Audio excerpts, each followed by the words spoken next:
Okay, welcome back to Bitcoin Hard Talk episode 92, part 2, this week in macro.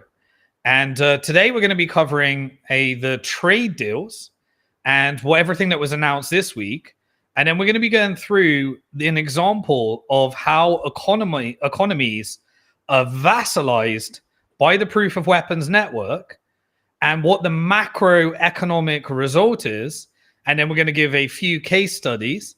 And we're going to go specifically deep into the crazy things that are currently happening in the UK. And I genuinely believe that UK is a beta test of a Western country to see how far they can push the surveillance as they integrate it around all the other regions.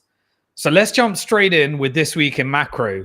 Right, there was a lot of controversy today because the non-farm payroll numbers, which are essentially the job numbers in the US market, they were significantly worse than expected. And they had to do a massive correction because, oops, they reported a bunch of unemployment numbers and they over-reported them. And so once they over-report them, they make statements and make decisions based upon them. And then there was this week, rates were held. They didn't move. They didn't push down rates despite all the drama. Last week, we covered the humiliation ritual with Trump with Jerome Powell. And I said he won't cut rates. It ain't happening. And they didn't cut rates. But as a result of these job numbers, it's increased the likelihood of having a rate cut in September. And so the market reacted to this.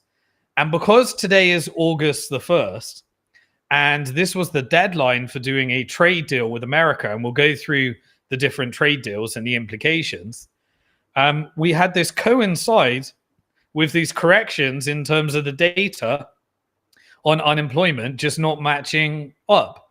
And so people were making decisions about markets based upon good job data, and now they revive them. And it seems like we never consistently get accurate job data for either June or July. And my thoughts, we're transitioning to a world of artificial intelligence where your job today will not look like your job in the future. And now we can't rely upon the job data, which people are making financial decisions. So there was a correction in all of the major stock markets today as a result of that. So unemployment isn't too bad. It's nothing to be majorly concerned about. But we're being reported data that is significantly different to what it actually ends up being. And so, the market reacted to that. But the stock market, even though you get these, indicators of what the stock market's doing, we really need to appreciate that the market indexes of the S&P is really just an S&P 7 rather than an S&P 500, because tech companies are just eating more and more and more of the stock market. The market really only cares about technology at the moment and anything that supports the infrastructure of technology as we transition to this world of Bitcoin AI and central bank digital currencies. Most other stocks are in a bear market. And in fact, all stocks, with the exception of a few tech stocks, are in a bear market when you price it in either Bitcoin or gold. And so while you might see an index that says the market is reaching new all-time highs, it doesn't tell you the complete story, because the technology companies are reaching new all-time highs and the other companies are struggling. And the dollar weakening is not giving you the full picture. So it's complete optical illusion. And because everything is in a bear market when priced in Bitcoin and gold at the moment. And it's only a few tech companies. Now, why is that? It's because, as I said, tariff policies was a mechanism for consolidating wealth and creating mass bankruptcies from smaller companies and consolidating wealth upwards to that. And the tech companies, which used to be just tech companies, the tech companies are now eating more and more market share of the military industrial complex companies, because it's now all technology, artificial intelligence, and cybersecurity. And with the creation of stable coins, as we covered in part one, this week in Bitcoin, now financial companies are also becoming technology companies. So technology is also becoming pharmaceutical as well. And so all of these industries are being gobbled up into an ever larger and larger and larger technology sector. So tariffs really hyper accelerated that consolidation. Now, tariffs initially was complete uncertainty. And so we were given this deadline. It was initially going to be happening on the 1st of April or 2nd of April, Liberation Day. Then it was going to be on pause for 90 days. Then there was a 30-day extension.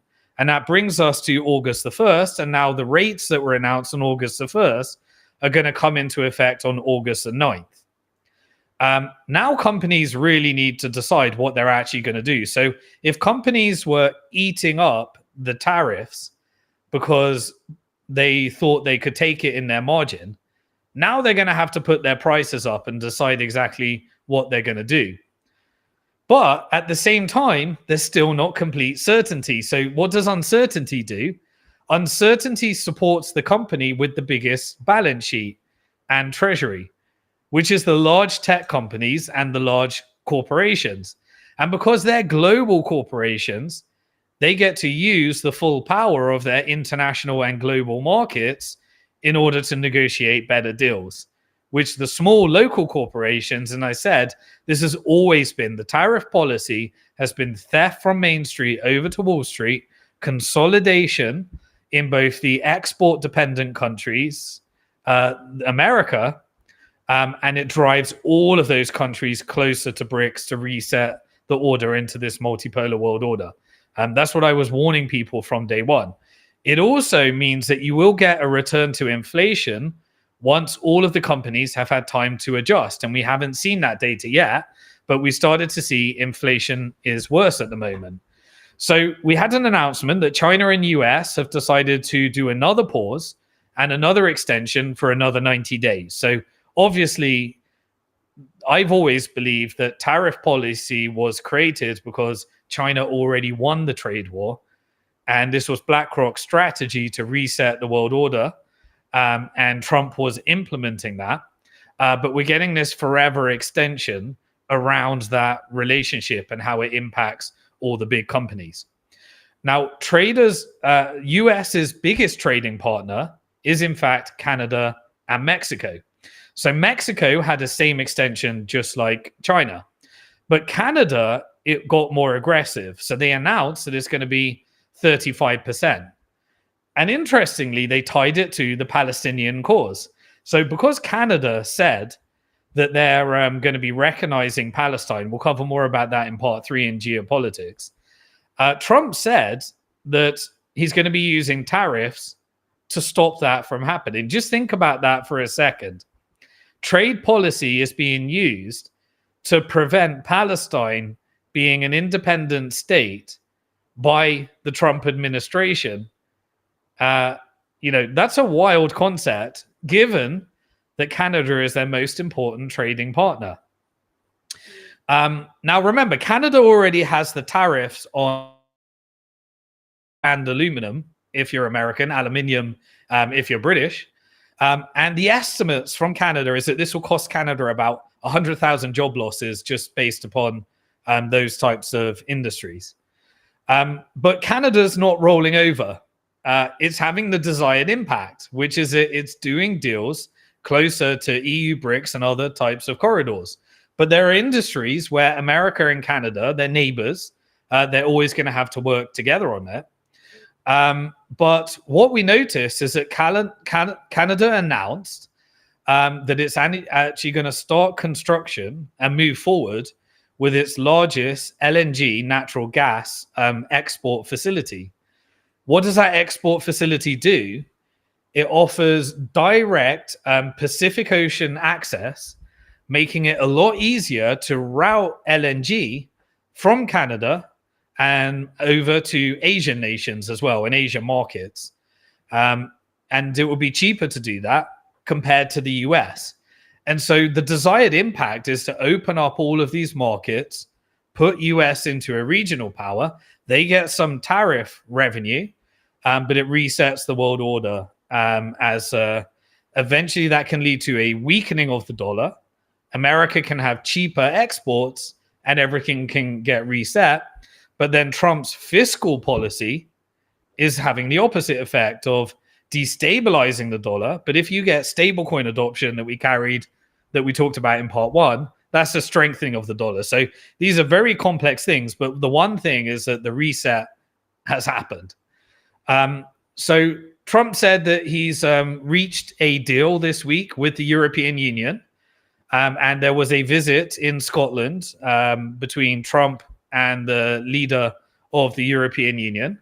And it was announced that the deal includes 4 parts. The first was an agreement to open up trade at 10% tariff. Immediately, after Trump saying this deal was done, the European Union denied that it hadn't actually been agreed and it wasn't ready to announce. The second part was the European Union is going to be buying up $750 billion of US energy.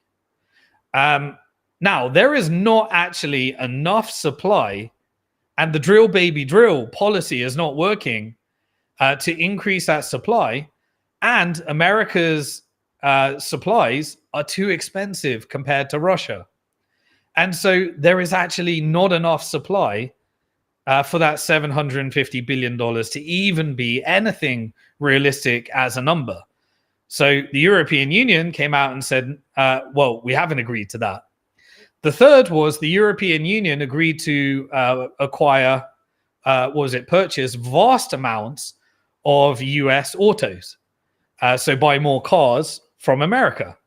The European Union came out and said, well, nothing's confirmed with that. The fourth part of the deal was that tariffs on automobiles are going to be reduced to 15%. Trump calls this the biggest deal ever reached, a massive win, and none of it has been reached. So none of the deals actually been done, but apparently this is the biggest deal that's ever been done. So the oil that Trump says Europe's going to be buying, it just doesn't even exist. It can't be fulfilled. That number's just not there. The US, it needs to export its natural gas, which is what all this is about, but it's now charging a tariff to do that. So how does that make sense as well? So, these deals, they're very ambiguous. They're very questionable about whether these things are done. The European Union has lots of climate change goals. So as part of that climate change goal, which you have to get voting from all the different members of European Union as well in order to get that, it says that it can't purchase from the US until the US has met climate change goals. And so in the end, it means that you could just simply back out of the deal because it says you didn't meet this goal in terms of climate change. All this to say is that it is a memorandum of understanding, which is really easy to request the US to meet its energy requirements and then pull the deal. And so this is all theatrics, as usual.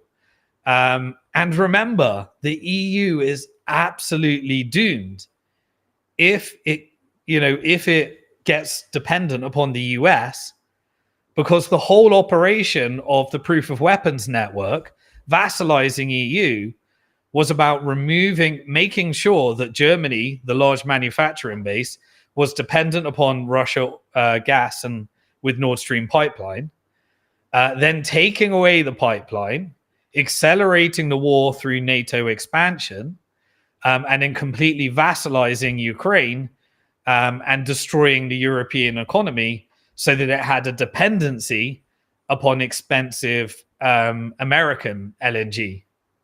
But the deal's said that it's signed, but there's nothing confirmed there from the European Union side.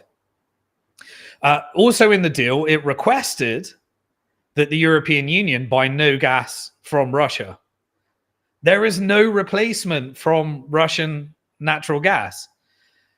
They've implemented sanction after sanction after sanction, and they're still dependent upon it. The CIA needed to blow up Nord Stream pipeline, but they're still getting through these different routes. And so France, Spain, Belgium, they all import it. They all import it via Netherlands, and Netherlands also gets some of these oil exports from India. And so all of this is connected, and all it does is it creates additional markets that strategically make it way more expensive for Europe, even though it's actually coming from the same place in the first place. And all of that is vassalization for the proof of weapons network by turning India into the fastest growing economy. And then you escalate tensions between Pakistan and India so that you can do some of those operations to try and vassalize further and further and further before you switch to this multipolar world order as well.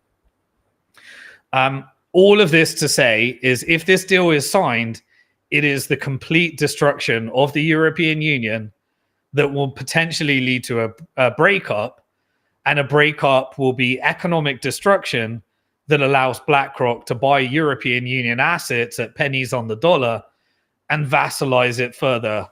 And remember, all of these deals, anything you do with European Union, is an absolute bureaucracy.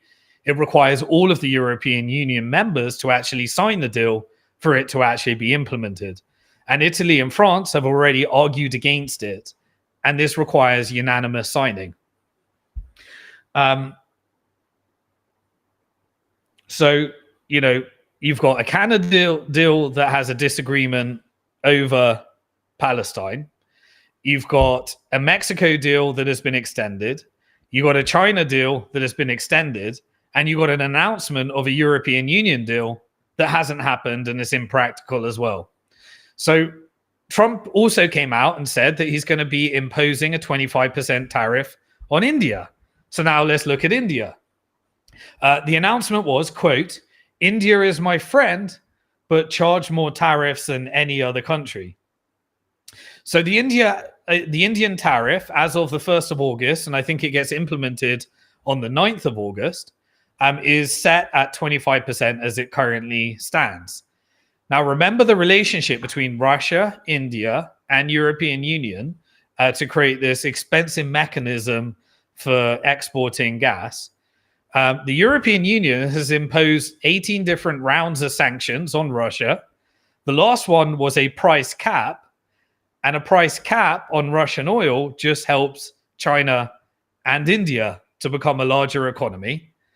30% of Russian refinery actually happens in India.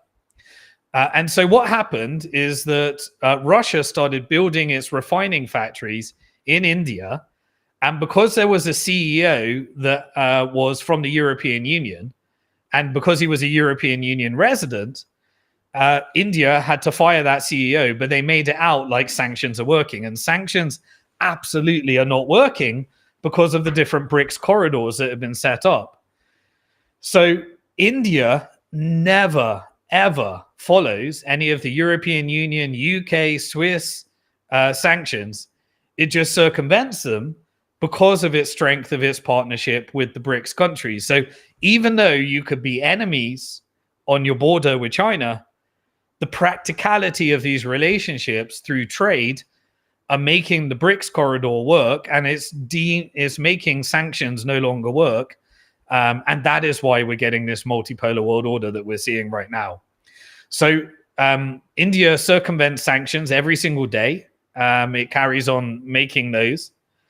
In fact, India imports 2.1 million barrels of oil from Russia every single day, which is why it's one of the fastest growing economies, because it gets to take that clip and it's destroying Europe, even though the oil is actually coming from the same place. So this is how you know it's a whole, theater based upon these operations as well.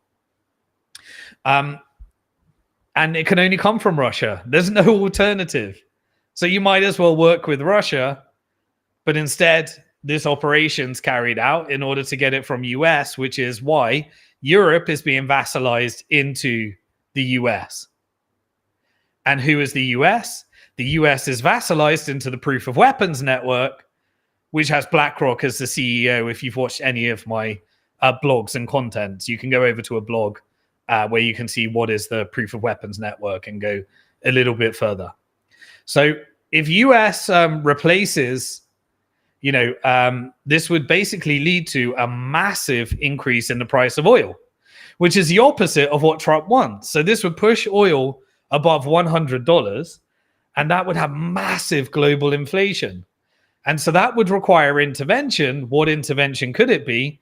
Well, China's built up their massive oil reserves. It would be OPEC plus, and it would be Russia. So you'd be begging Russia to do that. Otherwise, you'd end up with the problems that we had during the Russia-Ukraine invasion in the first place. So it's all talk. This is what it is to say.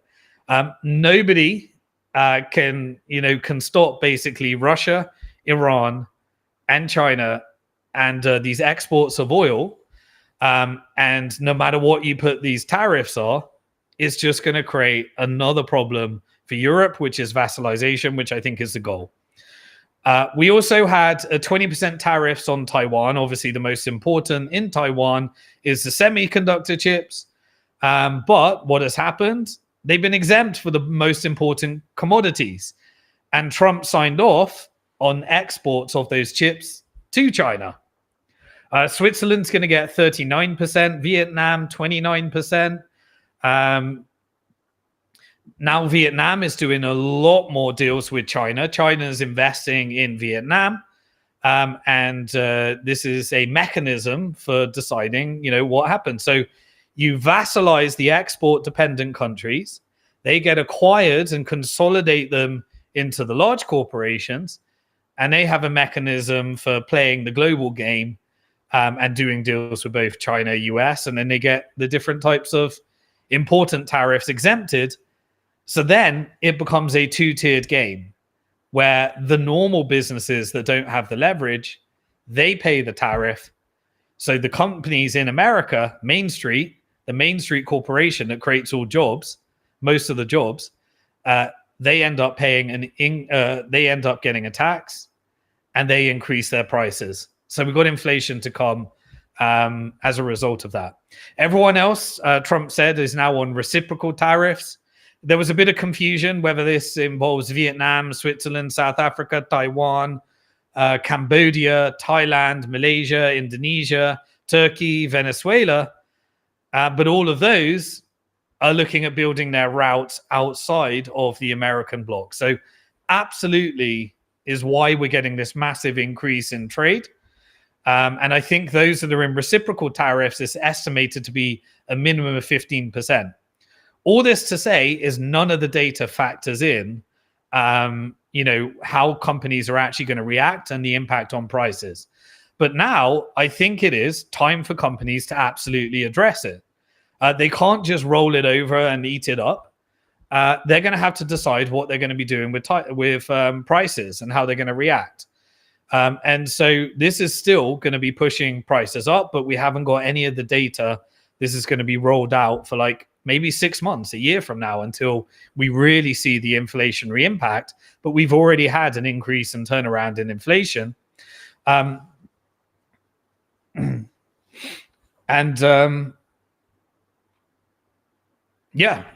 that's all the different types of trade deals that we've had so far. All this to say, destabilization campaign. And the impact of tariffs, I think, has been what we've been covering on Bitcoin Hard Talk throughout. Okay. Obviously, Trump, knowing what comes next, has been engaging in that battle with Jerome Powell. And so, it's always going to be, you didn't put down rates, that's why this happened.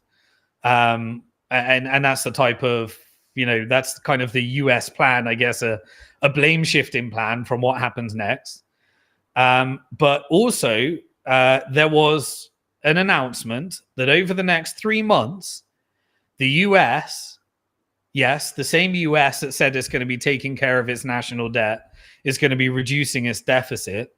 It said that over the next 3 months, it's going to be issuing $1 trillion of debt over the next 3 months.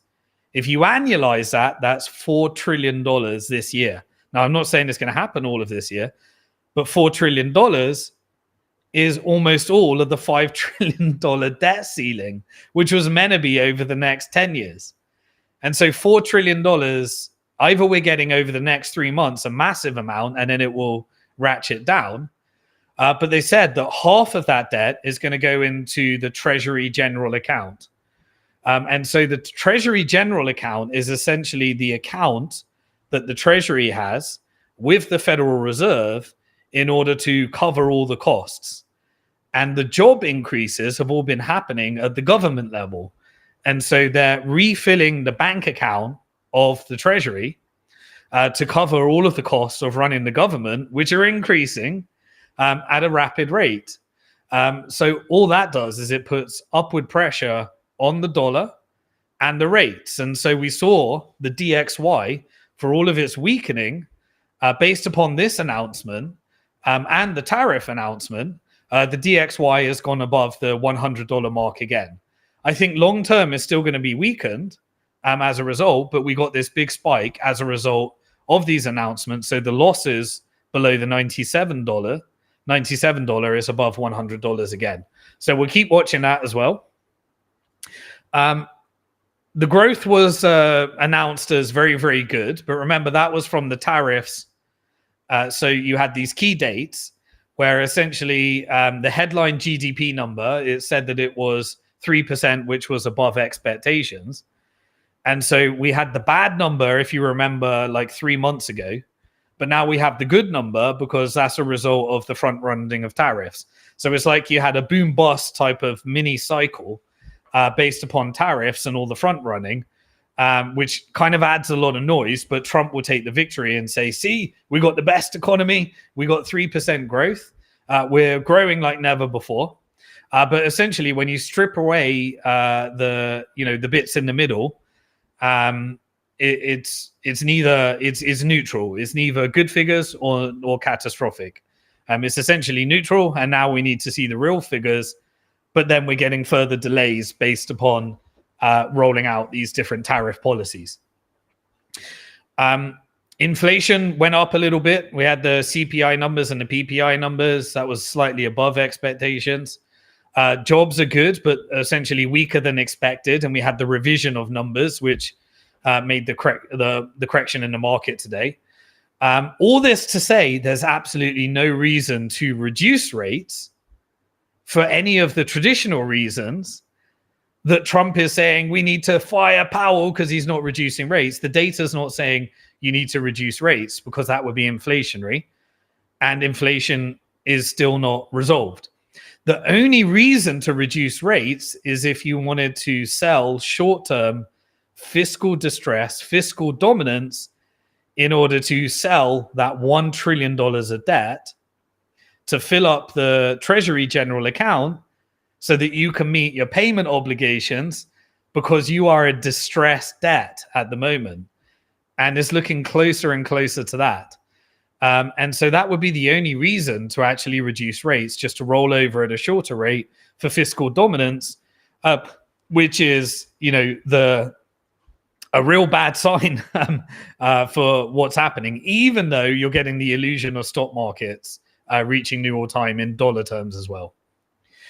Apple announced that it's exempt from the 25% tariff on India. So there's an example. As I said, you get the large companies that would get the exemptions because they don't want the price of iPhones to go up and they want them to build their factories in India rather than China. So you just get these exemptions. And so large companies will get these carve-outs. And Apple's just a crystal clear example of that as well. It was also announced that in this fiscal dominance, that they're exploring just paying $600 tariff rebate to every single American. You can bet your bottom dollar if that happens, it will probably happen via some kind of stable coin adoption strategy. But what is the point of a tariff when it's just going to be used to create inflation because you rebate the American people, which pushes the prices up further, as happened with helicopter money during COVID, when essentially you just had an inflationary stimulus. Makes people feel good, but it's essentially it's a nice act in order to buy votes, make it look like something's happening. But it does not decrease the deficit at all. It is not good for people, but it's great for buying votes. So it could be around, stablecoin adoption. It could be around, some of the policies that need to be implemented around the midterm election. But essentially what the market is saying at this stage is that the market just doesn't care. As long as you keep the debt-based Ponzi scheme going, you create wealth inequality, you give a subsidy to the rich, you do more crony capitalism, you do the big, beautiful bill, the market just doesn't give a shit what anyone says anymore. So the whole volatility around trade policy, the market just doesn't react as it used to. There was a threat, which again, the market didn't react to much, which is that the US threatened to impose a 100% tariff on China if they continue to buy Russian oil. Oil prices basically went up over $70 per barrel as Trump made, to threaten that economic sanction on Russia. China basically rejected it and said the US demands to stop buying Russian oil ain't going to happen. And so the overall thesis is that BlackRock is vassalizing and transitioning the world to BRICS, and none of the sanctions are working. And I think the trade war is just a mechanism for making countries build all of those corridors and build those new relationships. And who's going to be buying all of these distressed companies? Of course, it's the private equity industry of BlackRock's proof of weapons network. And all of the large corporations that are going to be buying the distressed companies as well. So this is extreme vassalization, is the macro policy. Consolidation, as the stock market becomes fewer and fewer companies, while many of the companies are in distress, but everything transitions to this technocracy. And that is clearly the strategy that is being implemented. And I think it's being implemented for the profits of the proof of weapons network. So I just wanted to give a little bit, I use this word vassalization. Basically, the whole purpose of vassalization is to take a state and utilize it in order to extract more value out of it, whereby the state is no longer what works for the people. It's just good for what works for the recipient of vassalization. And because this proof of weapons network government is subordinate to it, you can strategically weaken states in order to make sure that you get more control and more vassalization. It's like a loop that happens.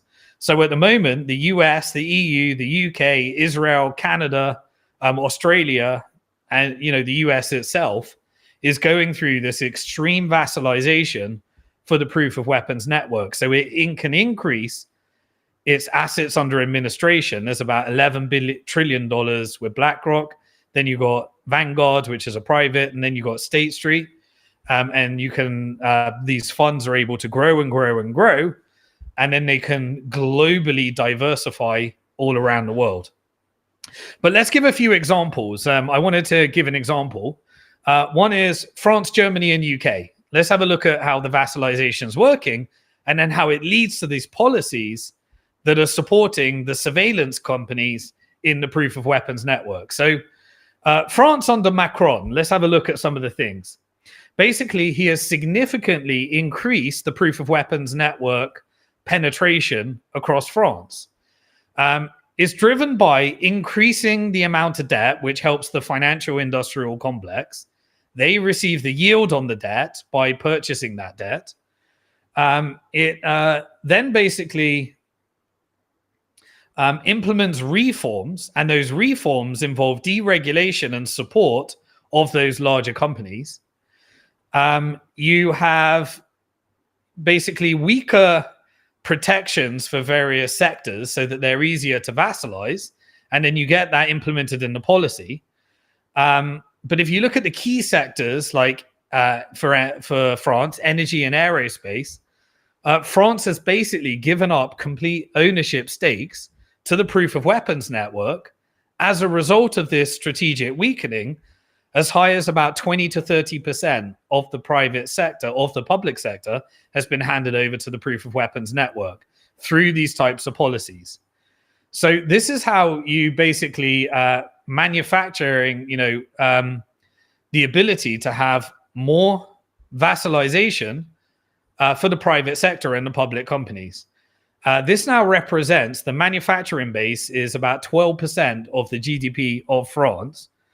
And this includes the proof of weapons, heavy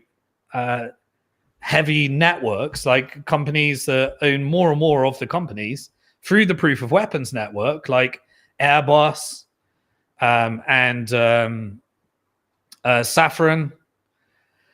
And foreign ownership in France is now about 20 to 25% of all of these companies. So when France basically, does a $40 billion deal with China, which is what was announced, is basically indirectly benefiting the proof of weapons network, because you get to print the $40 billion, you vassalize some of those companies, and then when China does a deal, China's doing a deal because the proof of weapons network is now the shareholder in that structure.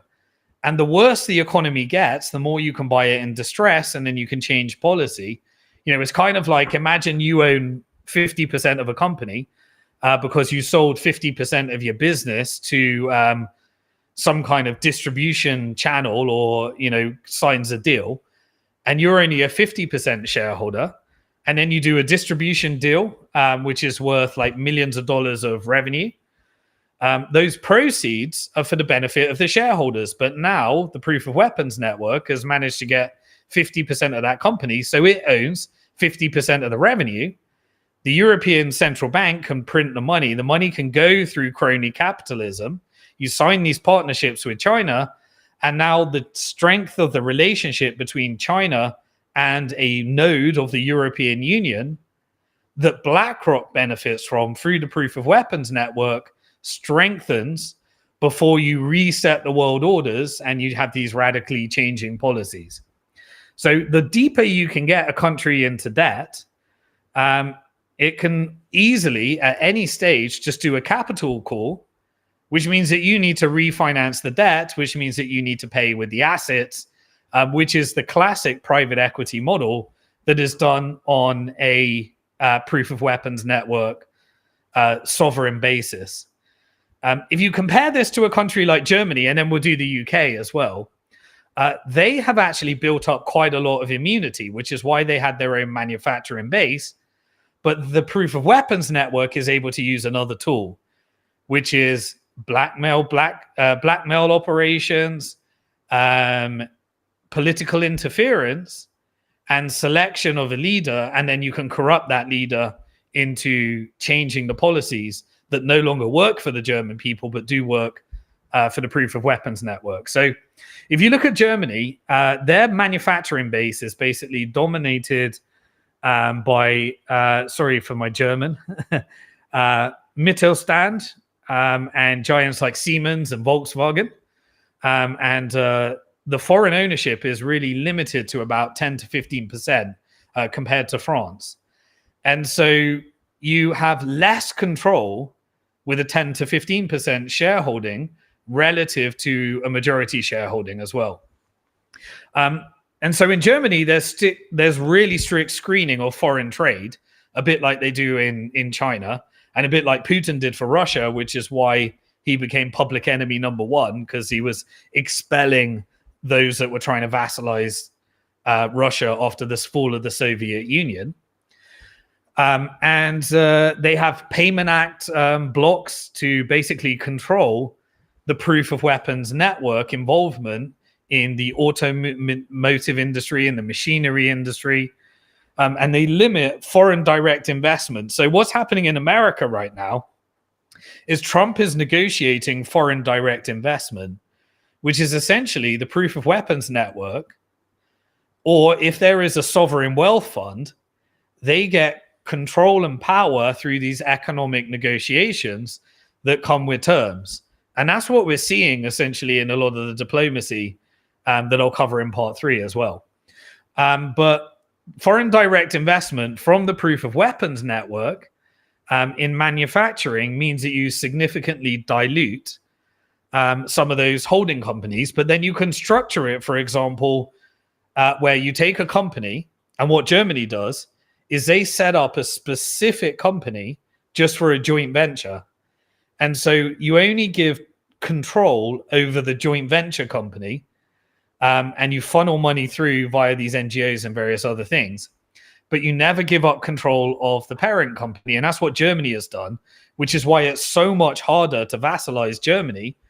And so instead of you giving up 50% of your actual company, which is what France, UK, and extreme vassalized countries, which have extreme debt in them, you instead just do it via a joint venture company, which is a different level of control and your mechanism for controlling the proof of weapons network. So when Germany strikes a deal with China, or when it does something with BRICS in the billions of dollars, it doesn't necessarily benefit the proof of weapons network because it only benefits via these joint venture companies rather than being the shareholder, which is why Germany is in a very, very different situation, because European Union was created to be big Germany, which was created by the Bank for International Settlements, which is what funded Nazi Germany and the European Union reconstruction project when America funded it in order to vassalize Europe further. And then America got vassalized into the private corporations. And this is why we have this situation right now where this proof of weapons network has significant control over debt in America. And in other countries that are less vassalized, you can control welfare, you can control fiscal spending, and all of this just basically gives you either more power to the state or less power to the state. And this is why we have these injection of politicians that just vassalize the country further and takes the country further and further away from the people. Once you don't have control, you no longer represent the people. And this is the main mechanism by which the proof of weapon network will use. And what it wants to do is it wants to trade with BRICS as much as possible before resetting the order. And the Federal Reserve is always the mechanism to have extreme policies, which is why Jerome Powell is just a puppet for the governments, not the governments, the banks. The banks are the shareholders, and those are public companies owned by the asset managers like BlackRock on the top. So it will always seek to vassalize as much as possible. That is the strategy of the proof of weapons network. And then prior to resetting the world order and engaging any of these operations with BRICS, which is exactly what we're seeing across the European Union right now. And this is exactly why the proof of weapons network had to install a puppet like Merz, which is the German leader at the moment. And basically, it will just bend the country into the proof of weapons network and try and take away as much of those controls as well. This is why it's really, important they use this political interference as well. And this is exactly what happened with Starmer in the UK. And so Starmer is a puppet government. He might as well work for Lockheed Martin and BlackRock. He recently had a meeting with Larry Fink. And he also sits down with other sovereign wealth funds and looks to handle the extreme debt crisis within the UK. And even you have policies to sell the country's Bitcoin. But the goal of the proof of weapons network right now is, I believe, to turn the UK into a complete surveillance state, to beta test a lot of the technology that it wants to implement around the European Union and implement within America and implement with other control structures as we transition to the importance of the technical industrial complex as well. So what did the UK do now that Starmer is in power? Well, we have suddenly all of these tax increases. And so what's the impact of the tax increases so far? Well, if you look at the UK, the 9 billionaires that were living in the UK left the UK because they don't want to be subjected to those tax. You had 10,800 millionaires that left in 2024, and it's projected to be 16,500 that will be leaving the UK this year alone. But what about tax receipts as a result of increasing the tax on the wealthy? Because they all left, the capital gains tax receipts dropped from $13.5 billion that the wealthy were paying to only $11.8 billion. And so now you've got this doom loop spiral within the UK where they're talking about introducing ever more oppressive, maybe wealth taxes. And then those wealthy people are leaving, and that is reducing the tax revenue, which is making the debt situation worse, which means it needs to borrow more from the proof of weapons network, and the rates that they have to pay in the proof of weapons network financial complex will always be willing to issue those loans because it knows it can always use the Bank of England to reprint the money, vassalize further, and it's in a complete doom loop where the government just does not work for the people at all, but you get to acquire more and more of the key assets of the UK in order to either push civil unrest, which makes those assets go down in value, and then you can purchase them on the cheap. And that's why you get these policies like fueling racial tensions. We know the media is fully controlled by the proof of weapons network. So whatever narrative you have on the media and the technology algorithms, which are trying to funnel through what you actually see, these are all operations that the proof of weapons network has at its disposal in order to vassalize countries further. Once enough assets are acquired, the central bank, can basically print the money, and you can then use that in order to issue crony capitalism and large contracts. That's what's happening with all of these large contracts to say we're defending democracy, but the contracts are going back up to Lockheed Martin, the military industrial complex, and the media is pushing a narrative that, Putin is the new Hitler, while essentially Russia gets to own the whole of Ukraine. I gave all those updates last week, which is the inevitable, predictable, and you're seeing Russia gain more and more territory while Europeans pay the bill through inflation, while the US stock market goes up in value, which gives more power to the proof of weapons network. And so they get more power to vassalize as the economy gets weaker. And this is the portfolio management strategy. And Britain has just now become a beta for the police state.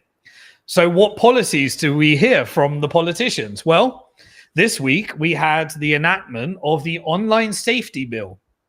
And this is to try and make it more safe for people in the world of cybersecurity. So essentially, it's a Trojan horse for mass surveillance. And obviously, they're not going to tell you that it's for your, they're going to say it's for your own good. They're not going to say that we're weaponizing this against you. But what is included in this act? So now every single phone call in the UK, every single text message, and every single email can be stored under the Investigatory Powers Act in the UK. So they can completely do that. That's fine. That's completely legal now. All of your browsing history is saved for at least a year, even if you've done nothing wrong. So you don't need to commit a crime. They can save your browsing history. Google has to hand that over, and the government gets to integrate that and use that. And the government is doing data sharing contracts with guess who? Palantir, ChatGPT, the technical industrial complex of the proof of weapons network. What else? Your local, your location is consistently tracked by your mobile provider, and it's completely legal to do that. They say they got GDPR in the European Union, but in the UK, you've now got face recognition cameras, which are absolutely everywhere. And none of that is with your consent. So they can follow you based upon face recognition. But how do they get your face recognition? Well, they introduce the ability for you have to KYC and do your face recognition in order to access YouTube and various other channels. And that's being done under protecting children. They need to know that you're above 16 before they can do that. Now, smart TVs and devices are basically able to listen to you legally. Your social media posts are completely scraped. They become completely analyzed by Palantir, and they are fed into algorithms in order to control what you're actually seeing in your algorithm. Banks are now allowed to, they're basically asked that they have to flag any unusual transactions. Even if you're just buying gold or Bitcoin or crypto, they need to flag that. And they need to let the algorithm know. Apps like WhatsApp, basically, they can be forced to break their encryption for your protection, of course. So they can go and they can be forced to break the encryption. The government can demand access to your private messages without actually telling you. So they can go to WhatsApp, they can break the encryption. They have to have the backdoor, and they can take your messages, and they don't need to ask you as well. And this is exactly why they want to vassalize. So people ask, why is there mass migration? Mass migration is a tool and an operation in order to fuel racial tensions, in order to fuel, through atrocity propaganda, so that you can have rules like this, so that they say that they're doing it for your own good, but it creates the environment of all of the technology vassalization as well. And so if they need a war or a civil war or civil unrest in order to get what they need, then they're fine with that, because this is what the proof of weapons network has always done. This is what it's done in the Middle East. This is what it's done in the global South. This is what it's done in Asia. And now it's doing it on Europe as well. So I just wanted to give you that type of example so you can understand from the macro side why we have ended up in this scenario through financialization and securitization and vassalization, that the governments completely don't represent our interest. And so you are much, much better off engaging and understanding what these large corporations are up to and impacting their share price and engaging in boycott and all sorts of stuff. And so what I'm going to do right now is I created a blog post of looking into the Genius Jack and the Big Beautiful Bill, but now you understand the relationship between the Proof of Weapons Network with its hosts in the US, the European Union, the UK, and other vassalization strategies. This is why we absolutely have to follow what happens in America, because America is the test bed and the host of the Proof of Weapons Network, and it's all interconnected. So I went on George Gammon today to give some updates on what happened with the Genius Act and Big Beautiful Bill. And so while people are getting very excited about the implications on crypto, people are missing the point of why you need to hold your Bitcoin in self-custody, which isn't impacted by the Genius Act in any way, but this is actually a mechanism for handing over power to banks and ushering in the surveillance state for the Proof of Weapons Network. And so I created a blog post that summarizes it. It's called BlackRock and Palantir have a new plan, and you should be terrified. So I'm just going to play that AI summary, and then we're going to wrap up on how big the Proof of Weapons Network is becoming because of this extreme vassalization. And then that's going to do everything for part 2 this week in macro, and we'll get into the geopolitical section. So Azad, if you could play the second video with the summary from the BlackRock and Palantir plan. All right, buckle up for this one. We're taking a deep dive into an analysis by Simon Dixon. He's a well-known figure in Bitcoin alternative finance, known for calling some big financial shifts pretty accurately. Right, he has a track record.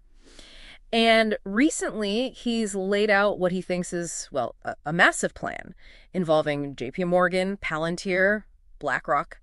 The goal, he claims, something like a 1984-style surveillance state. Sounds pretty alarming, I know. Yeah, it's a strong claim. But what's interesting is how he connects things, seemingly separate stuff, like legislation and tech companies. Okay, so what are the key pieces he uses to build this picture? Well, he focuses on two main bits of legislation. Names he gives them are the Genius Act and the Big Beautiful Bill, and then specific tech players. He argues these are forming the apparatus for this control system. So our mission today is basically to break down his argument for you, see what he thinks is really going on. Okay, so where does he start? The money side. Yeah, stablecoins. He points out how useful they are for global payments and, crucially, how profitable. Like Tether, apparently making more profit than BlackRock or Citibank because they hold all those U.S. treasuries. Interesting. And then the legislation comes in, this Genius Act. Right. According to Dixon, this act gives licensed banks, specifically naming JP Morgan, a kind of monopoly. They get to issue stablecoins backed by Fed reserves. And here's the kicker. They can pay yield on them. Which non-banks can't do. Exactly. Forbidden for non-bank issuers, he says. So it creates this advantage. So if the government isn't issuing a digital dollar directly, how is this a covert CBDC, as he calls it? That's the core of his argument there. He claims that even with maybe some anti-CBDC talk or bills, this other legislation effectively creates it indirectly. Instead of the Fed doing it, they empower, or rather license, a private bank, JP Morgan in his scenario, to run it. So a private company controls the central ledger. That's what he's asserting, yeah. A new centralized ledger, but run privately, circumvents the whole direct government digital currency debate, perhaps. He also brings up influence from what he terms a crypto lobby, potentially funded by less regulated parts of crypto. And he mentions connections like the Trump family's World Liberty Financial potentially being positioned to benefit. Again, these are his specific claims. Okay, so that's the financial plumbing potentially sorted, according to Dixon. What about the data side? He mentioned data consolidation. Exactly. He argues that running parallel to this financial shift is a huge data grab. He points to the Big Beautiful Bill. Sold, he says, as a way to pay down national debt, maybe linked to government efficiency projects, which he connects to Elon Musk, calling them DOGE. Okay. But Dixon says the real purpose was different. Yeah, he claims the real purpose was consolidating all U.S. government data, IRS, healthcare, you name it, into one massive database. Wow. And who manages this database in his theory? This is where Palantir comes in, Peter Thiel's company. Dixon claims they got the contract. And he highlights Palantir's background. Testing tech in Middle East conflicts, building UK surveillance systems, drone integration in Ukraine, crowd control in Saudi Arabia. So showing they have the capability for large-scale surveillance and data management. That's the implication he draws, yes. He also loops in Elon Musk again, saying he's building parallel data infrastructure. X, Tesla, Starlink, SpaceX. So Dixon's conclusion. The PayPal mafia, Thiel, and Musk have built the infrastructure for what he calls a global social credit score system. An Orwellian nightmare, he calls it. Yeah, and one he says you've effectively already paid for through government contracts and initiatives. Okay, so you have JP Morgan on finance, Palantir, and Musk on data. Who does Dixon see pulling the strings at the very top? He puts BlackRock there, managing the whole portfolio, basically. Financial assets, data assets. He points out that both the Fed and the Treasury use BlackRock's Aladdin AI for policy decisions. The risk management system. Right. Plus, he states BlackRock is the biggest shareholder in Palantir Tesla, big banks like JP Morgan. Part of this network at the very top with State Street and Vanguard. So connecting all the pieces. Yeah. Dixon's argument, when you boil it down, is that a system was set up, potentially under Trump, he suggests, where JP Morgan runs the covert CBDC plumbing. Palantir and Musk build and manage the data infrastructure for a global social credit score. And BlackRock's AI manages the entire thing like a single global portfolio. He and George Gammon, in their discussion he references, basically said, it's a private club and you're not invited. Heavy stuff. So what's his takeaway? Just be scared. No, he actually says the opposite. Don't be paralyzed by fear, be motivated by it. He argues this whole control system relies on the old legacy financial network. His solution, opt out. Opt out how? He suggests tools like Bitcoin, held in self-custody, offer a parallel path. A way to be outside this surveillance and control system he describes. Interesting. It definitely leaves you thinking. For sure. It really pushes you to question, what does opting out actually mean today? And maybe more importantly, How can tech that seems helpful or efficient, actually, maybe unintentionally, build systems that impact your freedom, your sovereignty, both financially and personally? Definitely something to mull over. Okay, now as we close out Bitcoin Hard Talk episode 92, part 2, this week in macro, I'm just going to give you a few stats to give you the scale of the centralization and consolidation that's happened as a result of this tariff policy, big, beautiful bill, and the multi-party proof of weapons network that is bipartisan.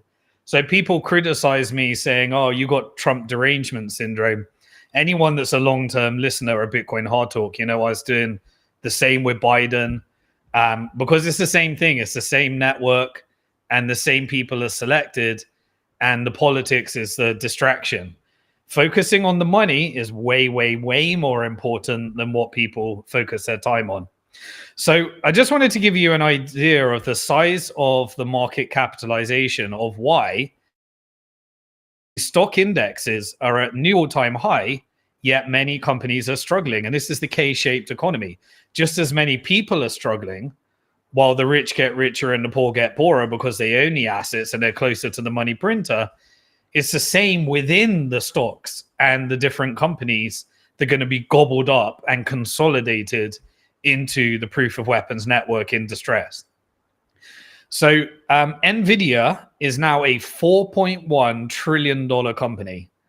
That's providing all the data centers infrastructure behind all of the artificial intelligence and the robotics and everything for this whole technology. According to, that's the largest asset in the world with the exception of gold. Microsoft is now almost $4 trillion. We've got another $1 trillion company because of their position in ChatGPT and their software. Apple is $3.1 trillion.